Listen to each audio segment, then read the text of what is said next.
नमस्कार, आप देख रहे हैं हल्ला बोल टीवी। मैं हूं अली। माइनस नीतीश।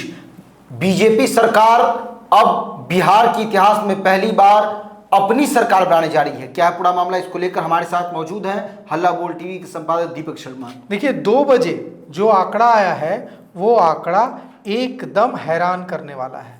यह आंकड़ा यह बता रहा है कि बिहार के इतिहास में पहली बार भारतीय जनता पार्टी माइनस नीतीश सरकार बनाने की स्थिति में आ गई है।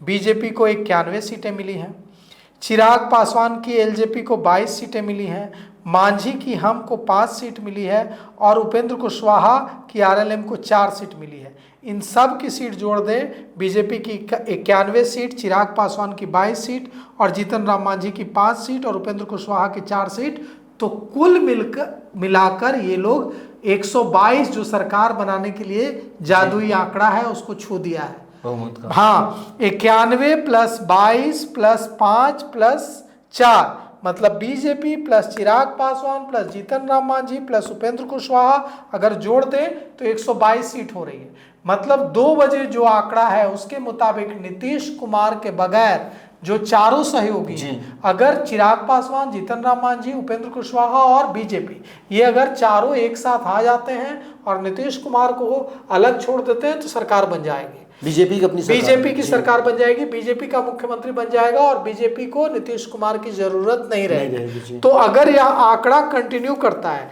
जनता दल यूनाइटेड को 80 सीटें, बीजेपी को 91 सीटें, चिराग पासवान को 22 सीटें, जीतन राम मांझी को 5 सीटें और उपेंद्र कुशवाहा को 4 सीटें, ये आंकड़ा अगर कंटिन्यू करता है तो बिना जनता दल यूनाइटेड की 80 सीटों के बीजेपी चिराग पासवान, मांझी और उपेंद्र कुशवाहा के साथ मिलकर सरकार बना लेगी, 122 का जादुई आंकड़ा छू लेगी। अगर यही रह जाता है, इसमें कोई घटती नहीं है सीटें, बीजेपी की न घटती है, न चिराग, न मांझी, न आरएलएम की घटती है, तो बीजेपी अपना मुख्यमंत्री बनाने का सपना सच कर सकती है और नीतीश कुमार 80 सीटें जीतकर भी विपक्ष में बैठने को मजबूर होंगे।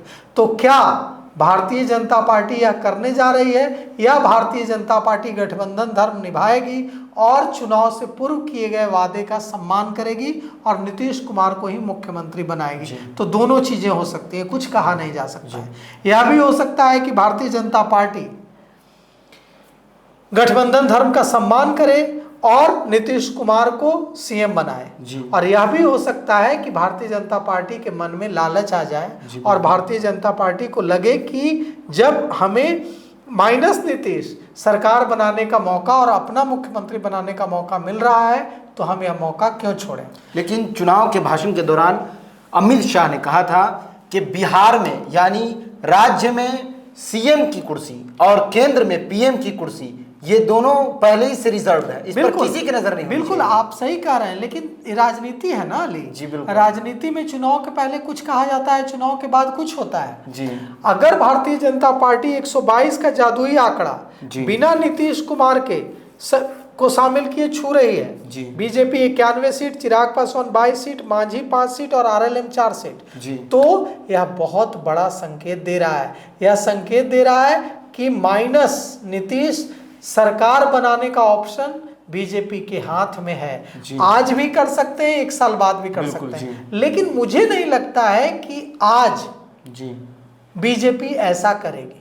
अगर बीजेपी को ऐसा करना भी होगा तो वो 1 साल बाद करेगी, 6 महीने बाद करेगी। आज मैंडेट का सम्मान करते हुए, क्योंकि बीजेपी को राष्ट्रीय राजनीति करनी है, बीजेपी को कई राज्यों की राजनीति करनी है, बीजेपी को अपने गठबंधन के सहयोगियों को डराना नहीं है देश भर के।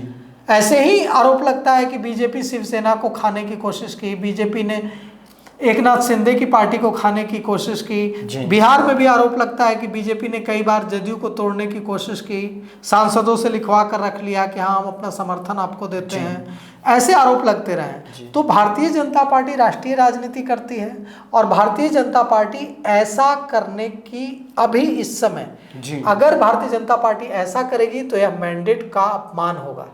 बिहार ने जो मैंडेट दिया है, जो जनादेश दिया है, उसका अपमान होगा। और भारतीय जनता पार्टी मुझे नहीं लगता है कि अभी इस जंक्चर पर ऐसा करेगी। हो सकता है 1 साल बाद ऐसा करे, हो सकता है 2 साल बाद ऐसा करे, लेकिन अभी मुझे लगता है कि भारतीय जनता पार्टी नीतीश कुमार को ही मुख्यमंत्री बनाएगी। तो सुना आपने, आपको क्या लगता है, क्या फिर से 25 से 30 नीतीश कुमार सीएम रहेंगे बिहार के, या भारतीय जनता पार्टी अपनी नई सीएम फेस को बिहार की जनता के सामने पेश करेगी? इस पूरे मामले को लेकर आपकी क्या राय है, अपनी राय कमेंट्स बॉक्स में जरूर दें। तो फिलहाल इस पेशकश में इतना ही। आए की खबरों के लिए बने रहे हल्ला बोल टीवी के साथ। धन्यवाद।